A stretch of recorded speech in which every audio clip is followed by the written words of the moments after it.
Buying a vehicle in the Wabash Valley has never been so easy. Just point, click, and take your pick at DorsetAutomotive.com. New or pre-owned, you call the shots. Go ahead and give it a try. Point, click, and take your pick now at DorsetAutomotive.com.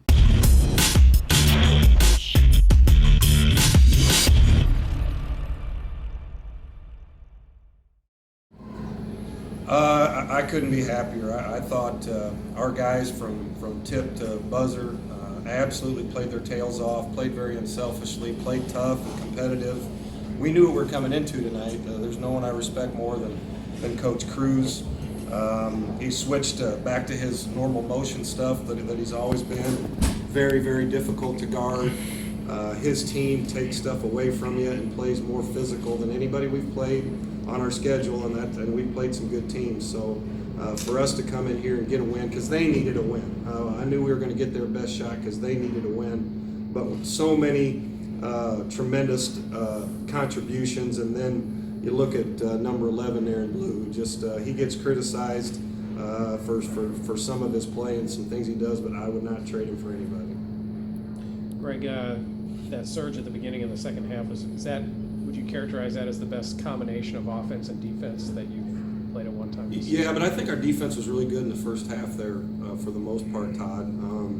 I think it probably was, except for maybe fouling a little bit. And I've told you before, I'm not worried about our shooting. I think we're a better shooting team. It's just we got to take the right shots at the right time, and they're going to fall. But that was a heck of a spurt for us, and then they had a heck of a spurt. So for us to come out on the second half, we talked a lot about halftime, about how hard we played and how tough and competitive it was. But to win on the road in our league, you're going to have to do that for 40 minutes. So the guys really responded. Our bench was great and had tremendous contributions to guys coming in as well. There was some confusion for a while there on how many fouls Christian Smith had, but you hit the shot that really relieved some pressure, guarded a three-pointer, and just talk about how important that was at that stage. Well, that was huge. You could probably tell he can't move very good. His ankle's been bothering him, but he's so important to our communication and the things that we're trying to do. He's smart, he's heady.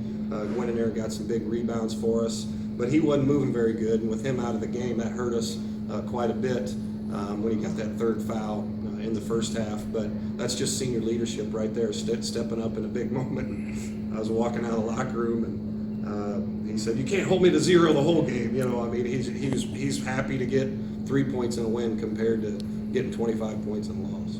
You mentioned that St. Louis needed a win. Well, you guys needed one too. Was there anything you saw in the guys before tonight's game that maybe led you to believe that they would play with the kind of intensity that they did today? Yeah, I'll tell you the truth, Todd. We were coming over here on the bus, and I thought in your article tomorrow would say they hadn't beat a Division I team since before St. Thomas. So I was thinking about that, but I've seen it every day because they still come every day and they're getting better. They're working. It's when you lose, it's frustrating, and our record isn't what we want it to be, but that doesn't deter us from getting better on a day in and day out basis, because we have to be ready. We got a huge game Tuesday, and then January 30th or December 30th comes. We got to go down to see the Purple Aces, so it doesn't get any easier.